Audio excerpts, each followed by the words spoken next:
What is going on, everybody? Welcome in to 14 Personnel. This is the 5-minute debate, week 4. I am your host, Justin Wright, and I am joined by very special guest, Jordan Vanek of now Yahoo Sports, 4 for 4, Awesome-O Fantasy, the DFS man himself. How's it going, dude?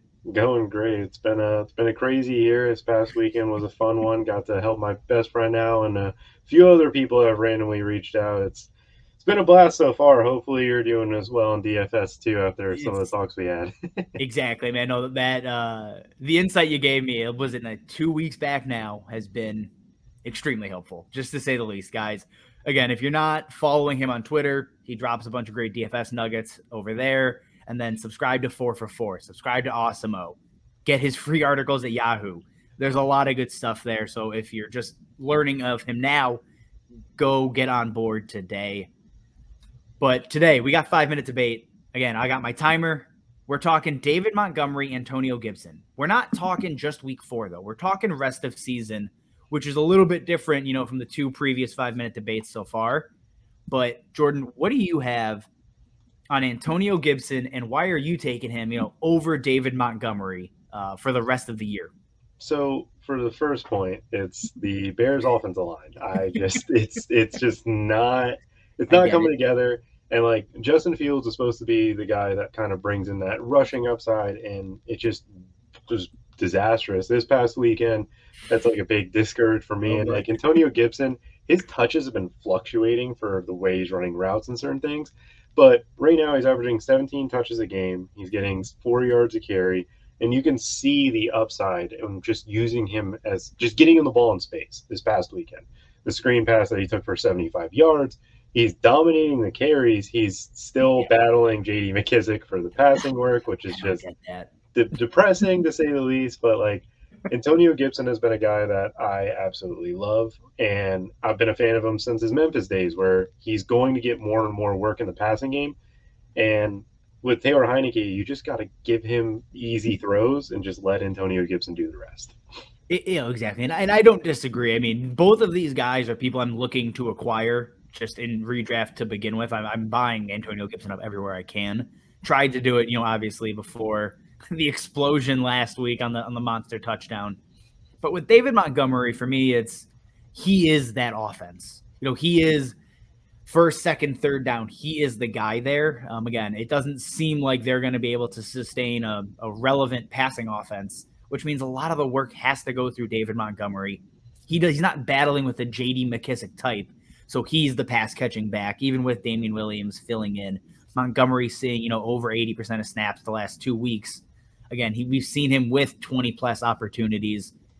The volume is there. The pass catching is there. It's just a matter of touchdowns. And I think, given the skill set and potential improvement of Justin Fields, potentially Nagy getting canned or giving up play calling, which would be a huge boon for the entire offense, I think the upside is still there for Montgomery to finish as a top 12 running back and even finish, potentially ahead of Antonio Gibson. Yeah, no, I think, man, with Antonio Gibson, it's just like He's the better he's player. no, I he agree. is, and Yeah, if I Bill love Lazor does take over play calling, I absolutely love David Montgomery because we look it. at Yep. last year. Bill Lazor, once the moment he took over play calling, Allen Robinson's targets went up, David Montgomery's touches went up. It was like, Oh, who crazy. cares? Nobody else is touching the ball. But it seems like this Bears ownership just like, this is the guy. This is the Matt Nagy's been the guy that's still head coach for Please whatever God, reason. make They it stop. he's got he's got to be canned. But like Antonio Yeah. Gibson with this Washington attack, like we didn't get to see him really do a lot of with Fitzmagic, who hopefully comes back. Yeah. And when he eventually does, I think to ease him in, you just give the easy touches and get things going. Antonio Gibson, the rest of the schedule, I just had it up. It's bothering me. They still have the NFC East, which is just Great. disastrous to say the least. And like the Dallas Cowboys are a team that people are like fearful on defense, but like they're still giving up over 4 yards a carry. It's just the Eagles decided, nope, we're not running the football this weekend. And you look at like I Kansas was City, they're bad awful. for defense too, and it's easy. Mhm. Yeah. Well, and the same goes for almost Montgomery. I tweeted this out. I think it was either Saturday night or Sunday morning. If you enjoyed David Montgomery's, second stretch second half stretch last year. This year, it is unbelievable. It's a who's who of who do I want to run the ball against. Starting from week 12 on, you get Detroit, Arizona, Green Bay, Minnesota, Seattle, Giants, and then if you play in week 18, which you shouldn't, you get Minnesota again. So, I mean, if you're sitting there 3-0, I'm much more inclined to go trade for David Montgomery, knowing you're on the track to the playoffs right now. Things are looking well, and could go nuclear again in the second half. Yeah, I mean, again, I'm hoping Lasers there at that point. Like, that's the key. That's the real key. if Laser is there, you definitely will have it going. I mean, with Antonio Gibson, though, you got the Raiders. Your playoff schedule and ending stretch is Seattle, the Raiders, Dallas, in Philly, and in Dallas again. Last year, he ate on the Dallas defense, and the Dallas defense is just getting kind of little people taken, or not little people. Their defensive line is getting people hurt left and right, and just the way that if Antonio Gibson can avoid any of the foot injury, because I believe he's still dealing with that turf toe that they never did surgery on.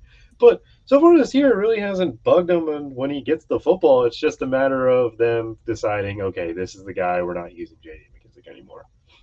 Exactly. And I think, again, we're just at 5 minutes here, but I think the key takeaway is trade for both of these guys, if I'm being perfectly honest. Like, if I can't get one, I'm going to go target the other. Again, I lean David Montgomery. I'm a Bears fan. Shocker. We all get it.